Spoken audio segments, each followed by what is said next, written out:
May I come in, sir? Come in. Good morning, sir. Morning. Take your seat, बैठ जाएं. Thank you, sir. Sakshi, Yes, sir. आपने graduation किया है political science और sociology लेके. Yes, sir. ये पास course या ऑनर्स है पॉलिटिकल साइंस? सर ग्रेजुएशन किया है. हाँ. रेगुलर हूँ. अच्छा, रेगुलर ग्रेजुएशन, ऑनर्स नहीं किया है? ऑनर्स अभी मैं कर रही हूँ, हिस्ट्री से एमए. हिस्ट्री से एमए कर रही हैं अभी जी आप? सर. अच्छा. परसुइंग है. तो आप पॉलिटिकल साइंस का अध्ययन किया, सोशियोलॉजी का अध्ययन किया, अब आप इतिहास पढ़ रही हैं. Yes sir. क्यों? सर जब मैंने ग्रेजुएशन किया तो जो सब्जेक्ट्स कॉलेज में अवेलेबल थे वो ले लिया. ग्रेजुएशन के बाद मैंने सिविल सर्विसेज की प्रिपरेशन स्टार्ट की तो मुझे हिस्ट्री इंटरेस्टिंग लगा और मुझे ऐसा भी लगा कि फर्स्ट पेपर में जीएस फर्स्ट पेपर में 50% कवर हो जाएगा और जो मेरे ग्रेजुएशन के सब्जेक्ट हैं वो सेकंड पेपर में हेल्पफुल हो जाएंगे. अच्छा. यही सब देखते हुए मैंने हिस्ट्री ऑप्ट किया. हिस्ट्री में क्या अच्छा लगता है आपको? इंडियन हिस्ट्री की बात अगर हम करें, कौन सा पीरियड आपको ज़्यादा अच्छा लगता है? सर इंडियन हिस्ट्री में Indian national movement. Indian national movement. Yes sir. ऐसी कौन सी स्टोरी है इंडियन नेशनल मूवमेंट की जो आपको सबसे ज़्यादा इंस्पायर करती है?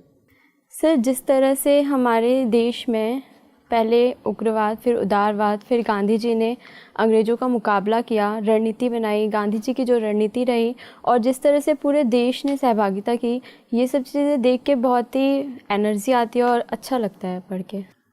मान लीजिए आप सिविल सर्वेंट हो जाते हैं तो जो भी आपने टेक अवेज है, जो इंस्पायर्ड हो के जो भी आपने सीखा है, समझा है, उसका कैसे उपयोग करेंगी आप अपने जीवन में? Sir civil servant Indian national movement से. हाँ. सर इंडियन नेशनल मूवमेंट से मैंने ये सीखा है कि हमारे समाज में विभिन्न धर्मों के लोग हैं और हमें हमेशा सबको साथ लेकर ही चलना होगा. अगर कभी भी हम किसी एक पक्ष में जाते हैं या वोट बैंक राजनीति इन सब के चलते किसी एक धर्म का सपोर्ट करते हैं तो उसके परिणाम गलत आते हैं. इसीलिए हमेशा सोसाइटी के हर वर्ग को साथ लेके चलना होगा. दूसरा मैंने ये सीखा है कि पीपल पार्टिसिपेशन बहुत रिक्वायर्ड है.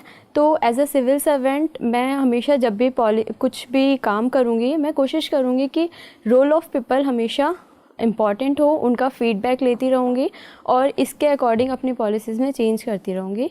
तीसरा मैंने ये सीखा है कि महिलाओं का रोल बहुत इम्पॉर्टेंट होता है और एज अ सिविल सर्वेंट मैं हमेशा कोशिश करूँगी कि वुमेन इक्वलिटी हो, वुमेन भी आगे आके अपना रोल पूरा करें.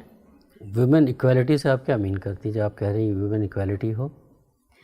सर वुमेन इक्वलिटी से मेरा मतलब है कि इकोनॉमिक, पॉलिटिकल, सोशल हर क्षेत्र में उन्हें बराबर का अधिकार मिले, न ज़्यादा न कम. अगर वो किसी चीज़ की योग्यता रखती हैं तो उनको अवसर मिले. ऐसा नहीं कि वो सिर्फ फीमेल हैं इसलिए उन्हें रोक दिया जाए. संविधान ने तो दिया हुआ है इक्वलिटी का राइट.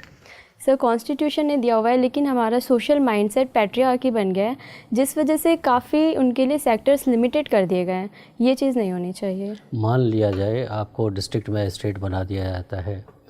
आप यूपी की रहने वाली हैं ना? Yes sir. यूपी के किसी ज़िले में आपको डिस्ट्रिक्ट मैजिस्ट्रेट बना दिया जाता है. Yes sir. पहली बात आपने की कि आप चाहेंगे कि कम्युनल हार्मोनी बनी रहे. Yes sir. Vote bank politics में हम लोग ना पड़े. और एक ही दिन आपको हिंदू समाज आता है आपके पास, कहता है कि साहब हमें रामनवमी का जुलूस निकालना है. मुस्लिम समाज आता है आपके पास कि साहब हमें आज तजिया निकालना है और एक ही रूट से निकालना है हमें. एज डिस्ट्रिक्ट मैजिस्ट्रेट आप क्या करेंगी? सर यहाँ पे दोनों दलों की भावनाओं का सम्मान करना चाहिए क्योंकि दोनों ही अपने अपने धर्म को एक तरह से रिप्रेजेंट करना चाहते हैं. इसके लिए मैं उनके लीडर जो भी होंगे उनसे बात करूँगी कि वो एक ही जगह से निकालना, या तो वो अलग अलग रास्ते चुन लें, बट अगर उनकी ज़िद है कि एक ही जगह से निकालना है तो टाइम में थोड़ा सा अंतर कर दिया जाए जिससे दोनों सद्भावना से अपना काम कर सकें. अच्छा.